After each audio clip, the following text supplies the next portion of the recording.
We finally made it to Spain. We took a 1 week trip to Madrid and Barcelona, and I'll have to break up this video into several parts. The first part will be the trip there, arriving in Madrid. I'll show you the beautiful hotel we stayed in, and which watch I wore, and if I was able to find any nice watches, shopping for watches on the first day. Madrid is a beautiful city, but unfortunately it was rainy and cold, so I didn't get to go outside as much as I would have liked.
I need to confess that I changed my mind about which watch to bring.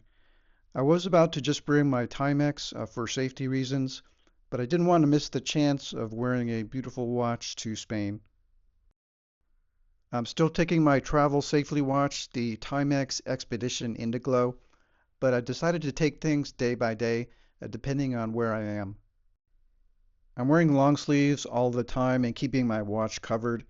And if I plan to be in any sketchy areas, I'll put on the Timex. But I think I'll be in safe areas most of the time, but I'll still have the Timex to wear as a backup in case I don't feel comfortable wearing the Patek Philippe. This Timex is a very lightweight and a very casual watch and doesn't attract any attention. I wore a casual outfit for the entire trip, so I don't think this was out of place with the outfit. But the 5226G is also a very subtle and a casual watch, but it's also very beautiful at the same time. It's made of white gold, has that extra weight on the wrist. Even though it does look casual at a distance, up close it is very complex and very beautiful up close. It has a lot of very fine details that make it special. Along with that, I'm also traveling very lightly. I was determined to fit everything into this small 21-liter backpack, and everything in it weighs under 9 pounds. I'm bringing my iPad Pro, my Osmo Pocket 3 for shooting video, and the Fujifilm X100VI for shooting photography. Next up, we're heading out of the Madrid airport after going through passport control, and we're getting picked up by a car and being taken to the hotel. Unfortunately, it's raining all day and pretty cold, around 50 degrees Fahrenheit. Madrid is a beautiful looking city, and what stood out to me immediately was that it looks like an old city. With its architecture, it still looks like an old world city. None of the new steel and glass buildings that you can see in New York or Philadelphia. We're staying at the amazing Four Seasons Hotel, which itself is a very historic building. I'll just give you a short tour of the lobby, the spa, fitness center, and the room.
And in the exact same building as the hotel, there's an area for shopping with many high-end luxury stores. There's Hermes, Dior, Giorgio Armani, and also some very nice watch stores, all in the same place, right in the same building as the hotel. So I'm heading straight for the watch stores, and there's a small Rolex boutique here, which I approached the security guard at the entrance, and he instructed me to wait before I could be let in. They had several models on display in the windows, but I didn't get a good look inside, and I didn't want to wait around, so I didn't actually wait to get in. So I went next door to Omega and I was welcomed in right away. So I shouldn't be surprised at this anymore. That's the typical story. Me getting rejected by Rolex and being welcomed by Omega right away. I got to try on the Speedmaster with the black meteorite dial. It is a nice watch. He said it's new. He just said that they got the first example coming in about 1 month ago. He offered me some type of discount. I couldn't understand what he was saying exactly, but he seemed to say that at retail it was 19,000 euros, but I could have it for around 15,000 euros. But that's still a lot of money, and at 43 millimeters, it's too large for my wrist. I didn't get a chance to go to Panerai, but I skipped over to Cartier. The security at the front door was slightly intimidating, but I went ahead and stepped inside.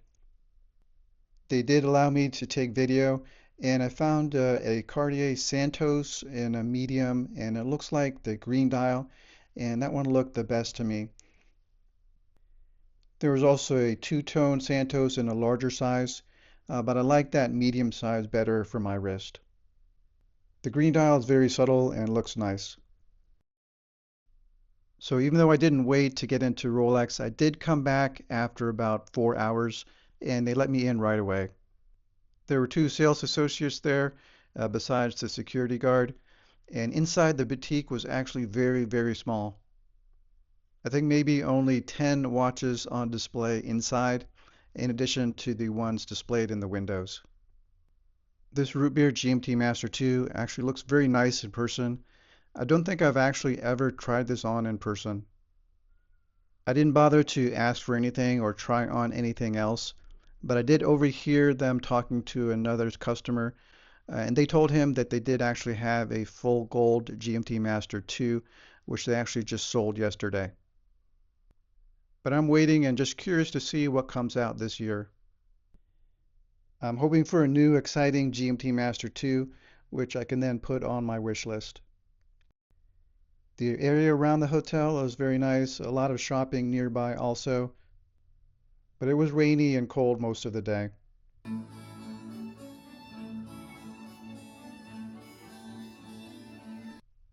Didn't do much of anything else for the first day. Just sat down and had some lunch. It's a very nice restaurant in the hotel on the seventh floor.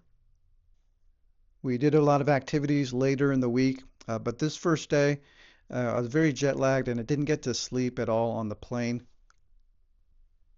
Even though this was just lunchtime, it really felt to me that this was dinner and towards the end of the day. Dinner reservations don't start until 7 p.m., so I thought that would be too late and I was too tired, so I just skipped going out for dinner. But I think it was a good decision to bring along the 5226G. It's a great looking watch, and hopefully I'll make some memories with this trip. I still have the Timex with me in case I'll be going to any other unsafe areas. I brought it along mainly because we plan to go to Barcelona later in the week, and that has such a bad reputation for pickpockets and also organized watch thieves. So stay tuned for the rest of the videos for this trip and to find out if I was able to visit any other watch stores.